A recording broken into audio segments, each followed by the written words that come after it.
Blue whale গেমটিতে এমন কি ছিল যে যেই খেলতো সেই আত্মহত্যা করত? ব্লু হোয়েল গেম খেলে কি মানুষ আদৌ মৃত্যুবরণ করেছে? ব্লু হোয়েল গেমটি মানুষকে কিভাবে মৃত্যু পর্যন্ত নিয়ে যেত? ব্লু হোয়েল গেমটি কে বানিয়েছিল বা কেন বানিয়েছিল? তার সাথে কি কারো শত্রুতা ছিল?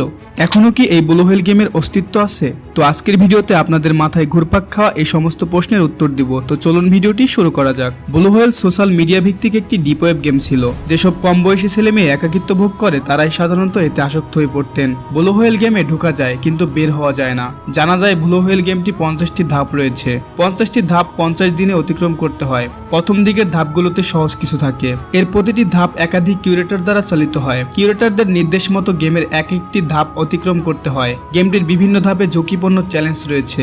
বেলেট দিয়ে হাতে তিমির ছবি আঁকা, সারা গায়ে আসর কেটে রক্তাক্ত করা, ভোরে একাকী ছাদের কানিশে ঘুরে বেড়ানো, রেল লাইনের সামনে সময় কাটানো, ভয়ের সিনেমা দেখা ইত্যাদি। চ্যালেঞ্জ নেওয়ার পর এসব ছবি কিউরেটরকে পাঠাতে হয়। ব্লু হোয়েলের 27তম দিনে হাত কেটে ব্লু হোয়েলের ছবি আঁকতে হতো।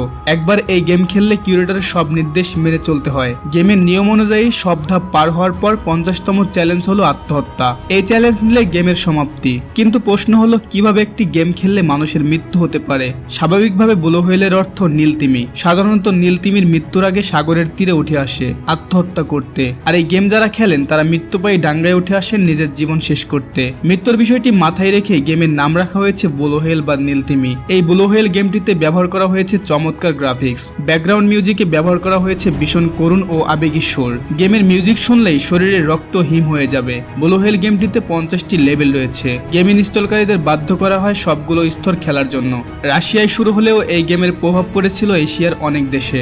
সাধারণভাবে গোপনে গ্রুপের মধ্যে অপারেট করা হয় এই গেম। এক্ষেত্রে ফেসবুক, হোয়াটসঅ্যাপের মতো জনপ্রিয় সোশ্যাল প্ল্যাটফর্মকে কাজে লাগাতো অ্যাডমিনরা। ফিলিপ নামে এক মনোবিজ্ঞান শিক্ষার্থী ব্লু হোয়েল গেমের অন্যতম অ্যাডমিন ছিল। সে ভিকন্ত নামে এক social media blue whale society game নামের একটি সোশ্যাল মিডিয়া গেমের পেজের অ্যাডমিন ছিল।